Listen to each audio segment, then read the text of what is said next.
Bienvenue à tous, nous sommes à notre 11e épisode, le pouvoir de l'espérance et avant la dernière escale. Merci téléspectateurs de votre fidélité. Tout de suite, je vous propose d'écouter le chant « Il y a des batailles » de Oceans, interprété par le groupe Arc-en-Ciel.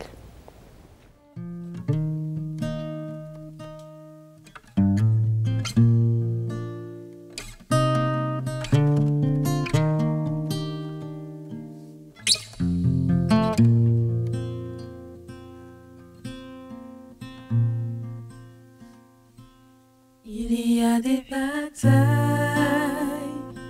qui se livrent à genoux quand les armes humaines ne peuvent plus rien pour nous.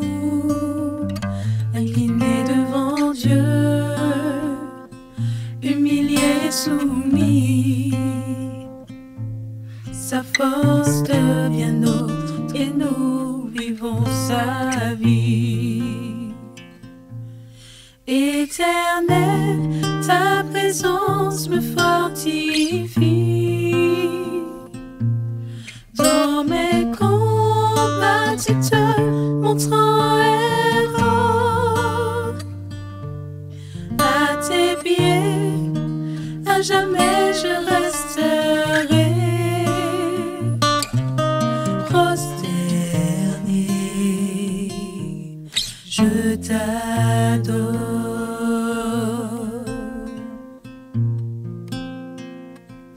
Il y a des victoires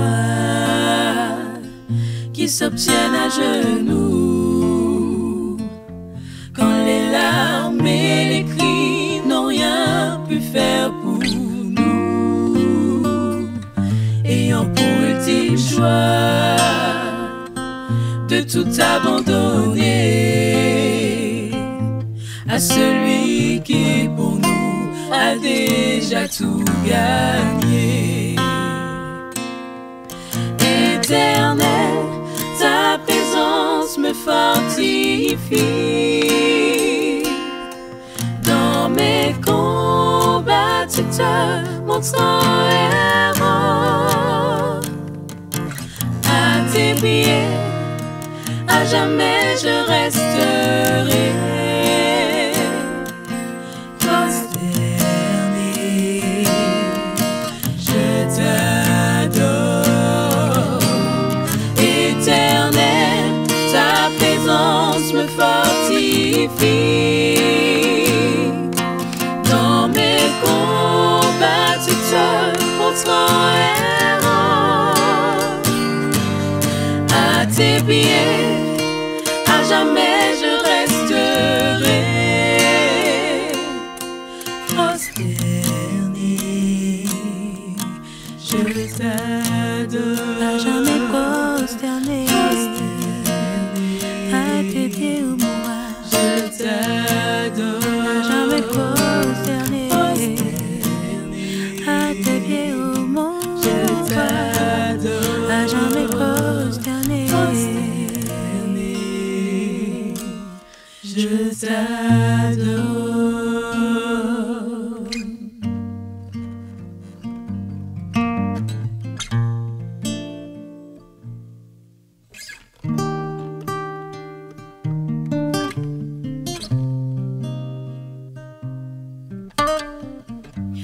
Non, jamais tout seul. Peu importe ce que tu vis aujourd'hui, ce que tu traverses, à travers ce chant, Dieu veut te dire, mon enfant, n'aie pas peur. Je suis là, tout près de toi. Et il n'y a pas longtemps, j'ai lu qu'il fallait prier, même si l'on ne ressentait pas le besoin. La Bible dit dans Jacques 4 au verset 8, « Approchez-vous de Dieu et il s'approchera de vous. » Alors mon ami, Prends courage, ne baisse pas les bras, tu n'es pas seul. Et même si tu as le cœur brisé, même si tu n'en as pas envie, prie. Oh, dans ta détresse, crie, Seigneur, aide-moi. Il te répondra, oui. C'est au pied de Jésus que tu trouveras la réponse à tes questions.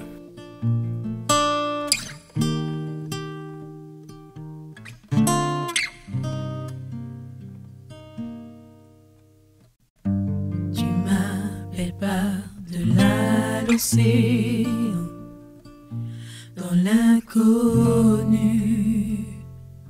que foule mes pieds.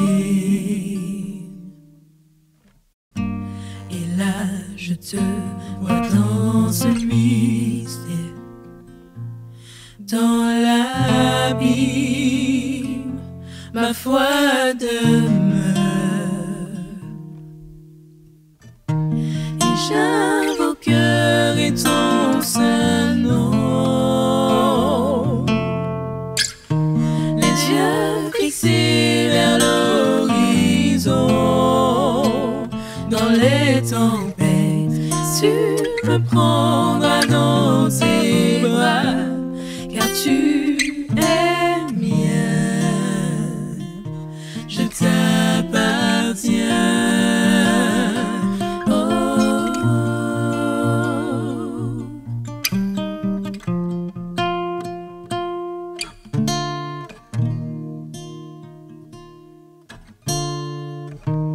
Saint-Esprit, dirige-moi dans les ténèbres. Avec toi, oui, je veux rester. Que je sois là où tu m'appelles. Emmène-moi là où mes pieds n'ont jamais marché. Et ma foi sera fortifiée en la présence de mon Sauveur. Saint-Esprit, dirige-moi dans les ténèbres. Avec toi, oui, je veux rester. Que je sois là où tu m'appelles.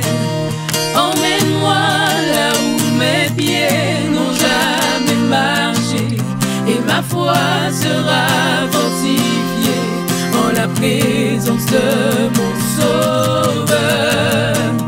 Saint-Esprit, dirige-moi dans les ténèbres. Avec toi, oui, je veux rester.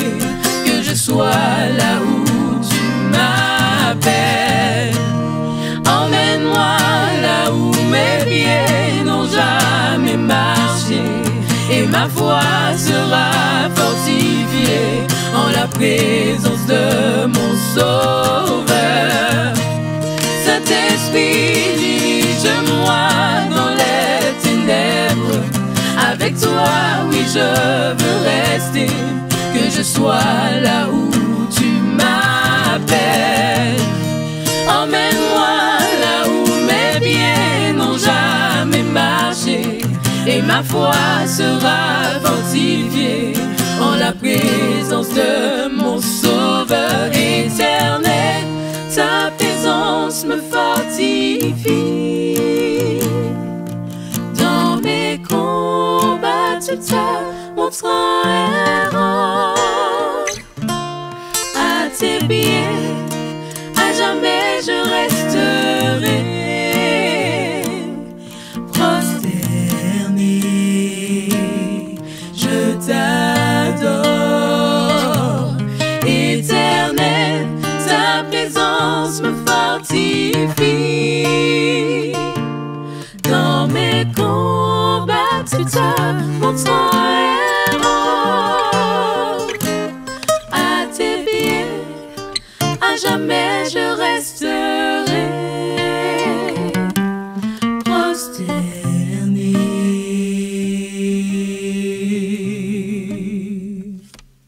je t'adore.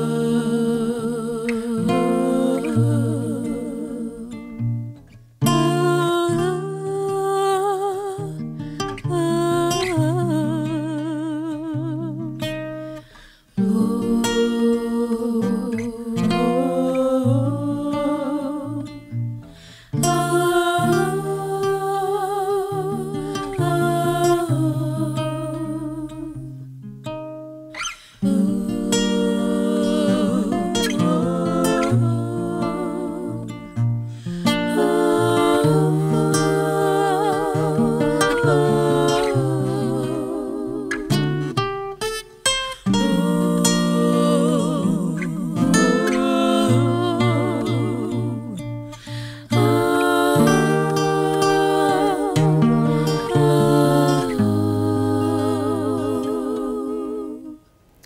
Avec la foi et la prière, nous triomphons des batailles. Il est temps pour moi de laisser la place au pasteur Alfonso pour le partage du jour. Je vous souhaite une bonne écoute.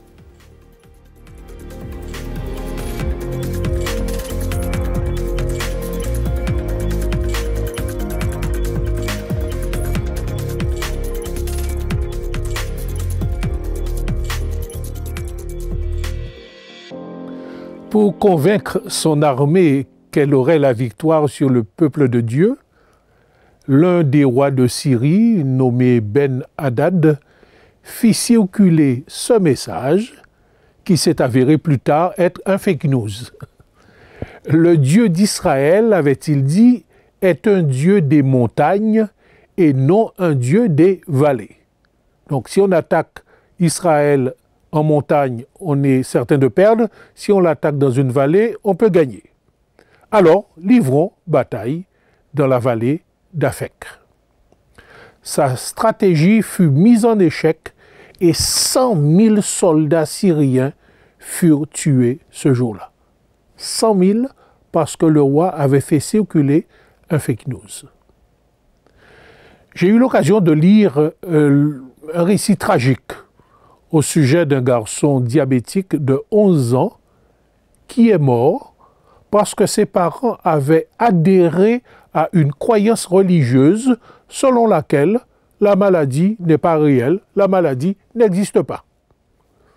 Les parents ont alors refusé de lui donner de l'insuline, et ce qui a causé la mort de leur enfant. Nous devons connaître, mesdames et messieurs, la parole de Dieu pour ne pas être trompés par de fausses croyances.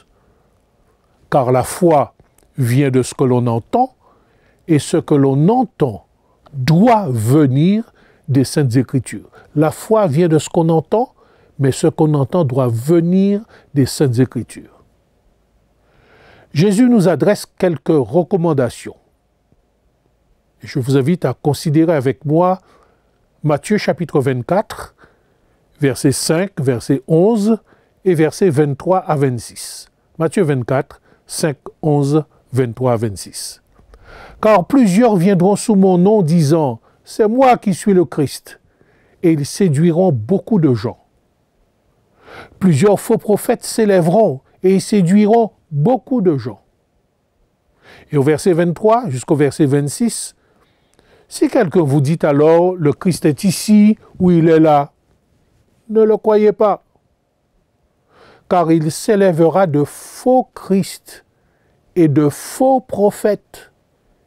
Ils feront de grands prodiges et aussi des miracles au point de séduire, s'il était possible, même les élus. Voici, dit Jésus, je vous l'ai annoncé d'avance. Donc il y a une mise en garde de la part de Jésus concernant de fausses croyances. Si donc on vous dit, voici il est dans le désert, n'y allez pas. Voici il est dans les chambres, ne le croyez pas. Texte tiré cette fois-ci de Matthieu 24 et verset 36. Jésus d'ajouter, pour ce qui est du jour et de l'heure, personne ne le sait, ni les anges des cieux, ni le Fils, mais le Père seul. Et concernant le retour du Christ, nous pourrons dire que tout calcul concernant la date du retour de Jésus sera toujours une erreur de calcul. Je reprends avec vous les quelques versets que j'ai énumérés, où le Christ, à plusieurs reprises, dit « Attention aux faux Christ et aux faux prophètes », et ceci dans le but de séduire, dans le but d'appâter, dans le but de faire diversion. Et il est important d'être attentif. Un faux Christ, son but, c'est de m'éloigner de la personne du Christ. C'est quelqu'un qui prend la place de. Il veut m'éloigner de la personne du Christ. Un faux prophète, le prophète, c'est quelqu'un qui parle de la part de Dieu. Donc c'est quelqu'un qui viendra avec un message qui n'est pas conforme à la parole de Dieu. Donc c'est quelqu'un qui voudra m'éloigner de la parole de Dieu des Saintes Écritures. Je reprends pour vous. Le faux Christ, c'est quelqu'un qui se fait passer pour le Christ et qui veut me détourner de la personne du Christ. Le Christ jusqu'ici est invisible pendant 3 ans et demi, ou en tout cas à la période d'une trentaine d'années, il a vécu parmi les humains, mais après sa mort, sa résurrection, il est monté au ciel. Donc le Christ n'est pas présent physiquement sur terre. Donc quelqu'un qui vient et se présente comme étant le Christ, nous pouvons tout de suite nous dire que c'est un faux Christ, puisque le Christ ne viendra pas s'adresser à un petit groupe, à une personne en particulier, en catimini. Le Christ, quand il viendra, ce sera au vu et au su de tout le monde. Le prophète, disais-je, c'est quelqu'un qui parle de la part de Dieu. Si c'est un faux, son message, le contenu de son message sera contraire au message biblique. Si on vous dit le Christ est ici ou il est là, ne le croyez pas. C'est quelqu'un ou un groupe qui va vouloir m'éloigner de l'Église du Christ. Puisque on m'invite dans certaines assemblées, certaines réunions, où celui qui parlera dira des fake news, un peu comme le roi que j'ai cité tout à l'heure. Donc, mesdames et messieurs, soyez attentifs. La foi se base uniquement sur un « ainsi parle l'Éternel ». La foi vient de ce qu'on entend, et ce que l'on entend vient de la parole de Dieu. Est-ce que vous prenez le temps d'écouter? Est-ce que vous prenez le temps d'analyser? Est-ce que vous prenez le temps d'intégrer ce qui est vrai et ainsi faire le tri?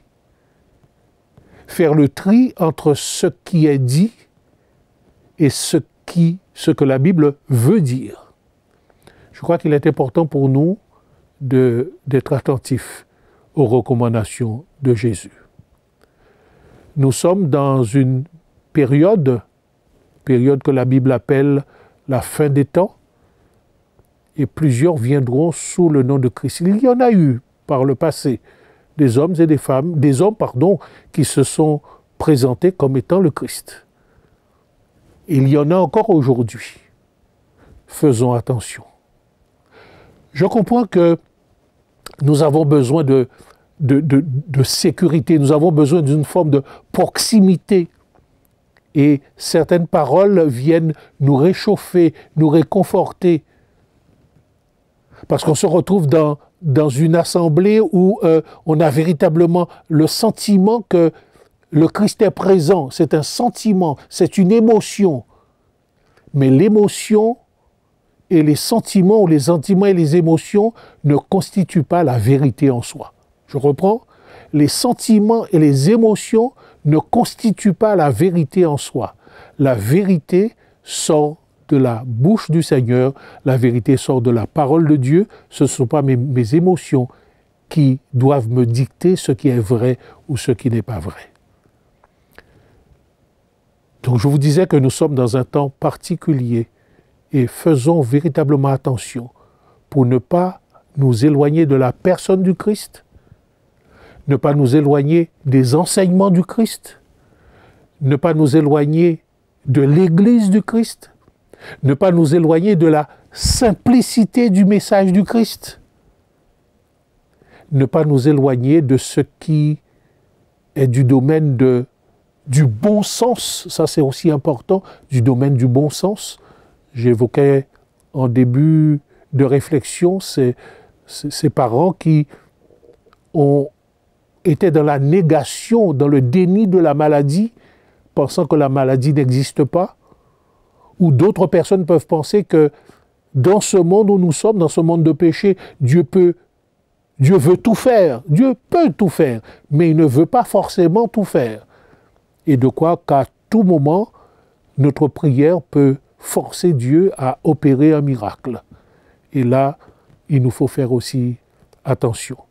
Laissons Dieu accomplir sa volonté pour nous et dans nos vies. Que sa volonté soit faite, se réalise. Je dirais même que sa volonté soit faite, nous apporte de la joie. Et j'écris faite ici, F-E accent circonflexe T-E. Laissons Dieu être Dieu et accomplir sa volonté à notre égard. Il peut nous donner la foi qui emmène à la guérison et il peut aussi simplement nous donner la foi qui nous permet de supporter une difficulté, sachant qu'après cela, son plan pour nous, son projet pour nous, c'est la vie éternelle. Nous prions en ce moment. Notre Dieu, notre Père,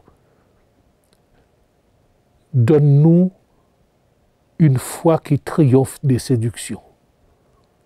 Donne-nous une foi qui s'arrête, qui fait confiance à ta parole et à ta parole seule.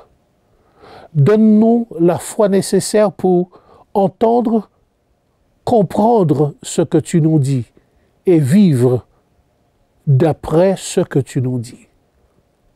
Donne-nous de la sagesse, donne-nous de l'intelligence, donne-nous aussi du bon sens, afin de ne pas tomber dans les pièges qui pourraient nous être tendus, pour ne pas être séduits, mais de rester dans une relation simple avec toi. Une relation profonde, mais une relation simple, sans tomber dans ce qui est extraordinaire. Tu nous entends et tu vois notre foi. Tu sais combien nous t'aimons. Tu sais combien nous voulons faire ta volonté.